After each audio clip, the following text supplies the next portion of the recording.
So, you didn't think your partner cared about commercialized holidays, and now all of a sudden they're poking around with that special gleam in their eye. Don't worry, I'm gonna show you how to make simple and tasty red velvet cupcakes that are guaranteed to impress the ones you love.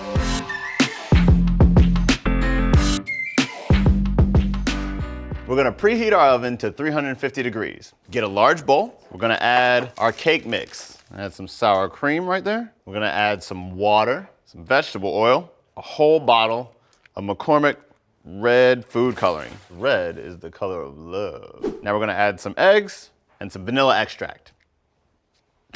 Come on, guys. Did we not prep the? All right. Now that we got everything in our bowl, we're gonna beat everything together for about 2 minutes on medium speed.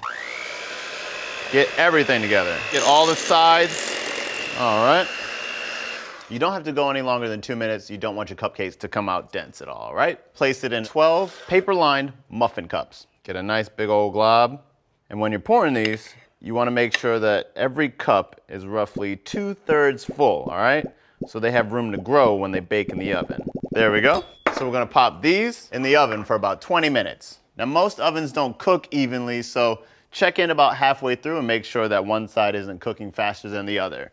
If so, just rotate the pan a little bit. So let's get our cupcakes out of the oven. Yeah, these are looking great. So we're gonna take our toothpick and poke it through one of the cupcakes. If it comes out clean, you're good to go. So we're gonna let our cupcakes cool over here for about 5 minutes. We're gonna make some vanilla cream cheese frosting. So get a large bowl. You're gonna add some softened cream cheese, some butter, some sour cream, and our good old friend McCormick vanilla extract. So we're gonna whip this until it's creamy. Hopefully it doesn't go everywhere. What's happening here? We're just gonna whip it up, gradually adding confectioner sugar while we do it, till it gets smooth. You should be whipping for about 4 or 5 minutes, you know, just like this. The more sugar you add, the smoother it's gonna get. So when you're done, it should look something like this, nice and creamy. Now, if you have some time before your boo thing comes over, wait to frost them to keep them fresh. You can store the unfrosted cupcakes at room temp in an airtight container and pop the frosting in the fridge until you're ready to go. So now that these have completely cooled, let's get to piping. So I'm gonna take a cup right here.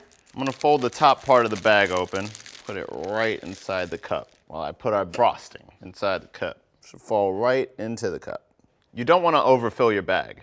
Take that out of the cup, give it a little twist. I'm gonna cut the edge, a little small hole right there. It's time to get fancy. Ooh, that looks pretty good. Or you could do like a dollop, do like a big one in the middle, or let's do this one. Whoop. Do a little swirl. Or you can use a butter knife, like that. And there you go. Click the link below and subscribe to find great romantic dinner ideas for two and more decadent desserts.